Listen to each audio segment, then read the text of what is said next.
The women over at The View are having another MAGA meltdown. I'm Rob on the Right. Let's go take a look. NFL star and Taylor Swift's gentleman caller, Travis Kelce, just sparked a lot of outrage online, apparently, after he liked a social media post that featured multiple photos of you-know-who. Now, some are claiming he's outed himself as MAGA. Ooh, MAGA. Why is MAGA like a dirty word? It means make America great again. I know that some people don't think that America was always that great, but I don't know. Personally, I think it was better than a lot of other places, and we are continuing to make it better and better. I don't get this whole MAGA thing. It's not Nazi. MAGA does not equal Nazi. Bottom line. My understanding was he was responding to his friends, a friend of his post. So I'm not sure what's going on. As per usual, Whoopi has no idea what's going on. She doesn't even look like she really cares about this subject. It sounds to me like they're feeding this through the earphones that they have in their head. These girls don't even talk for themselves. You'll see later on, they just basically get fed lines constantly over and over and over again.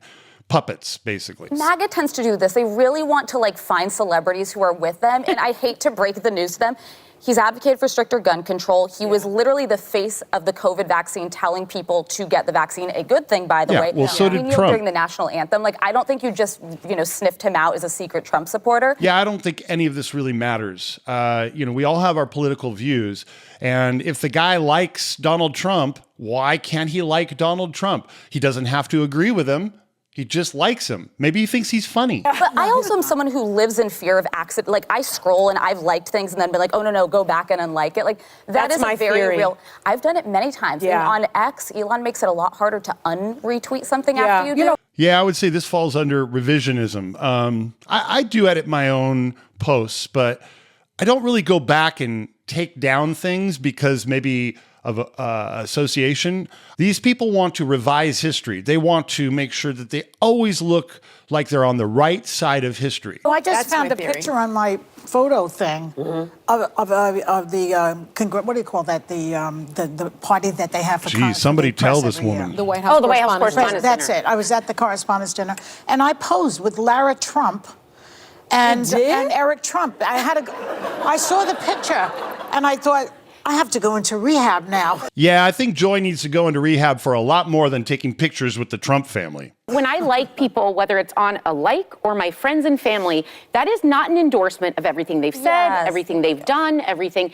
Typically, when you're posing for a picture or you're doing something, let's let that go back to the good old days when that's all it was. Because I hate this cancel by association. Wow, that's a lot coming from the party that invented cancel culture. I mean, seriously, I can't believe they're even talking about this subject when they've deplatformed so many people on the right and they've vilified so many people who want to speak their mind about what they think is going on in this country. That is not humanity. That's not what we learned from our parents. It's not what we learned from church. But this is a crazy time we're living in. You mean people who watch this show actually go to church? I thought the left hated Christianity. Well, I guess you got to get those numbers somewhere. I think that this was an accidental like. I think he may have been, scrolling. Sage Steele was an important sports reporter on ESPN. They probably met through ESPN. And then he was like, oh, look at Sage. And then all the articles came out. And now he has unliked it because he was like, oh, wait. Oh, he's still liking it. See, right there. They're chirping in their ears all through the whole show. They tell them what to do. They feed them lines. If they screw up like that, then, they can fact check them live.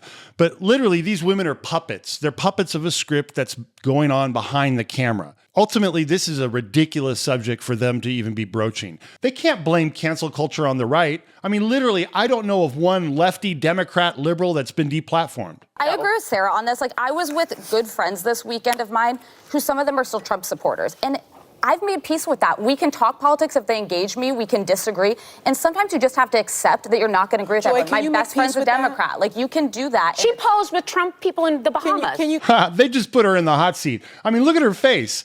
I bet you the production crew is scrambling around trying to think of some clever response to chirp in her ear. And you can have friendships with people who you don't agree with directly politically. Oh, God, please think about how much disagreement there is in the world. If you had to vet every single person by complete monoliths of beliefs, It'd be boring and it's impossible. I find this to be so hypocritical. I mean, this is the core of cancel culture. We don't want to offend anybody. And if you have any other view than the view, then you're screwed. It's quite possible that none of this is important. Wow. The first piece of wisdom I think I've ever heard on The View. And it came from Whoopi of all people. Seriously, none of this matters. Why do I keep on reporting on this show? Oh, that's right, because it's hilarious. Hey, listen, if you like watching me bash on The View, go ahead and hit the subscribe button and the notification bell. That's the only way you're going to know when I upload a new video. Well, I'm Rob on the Right. Until the next time, see you around the campus.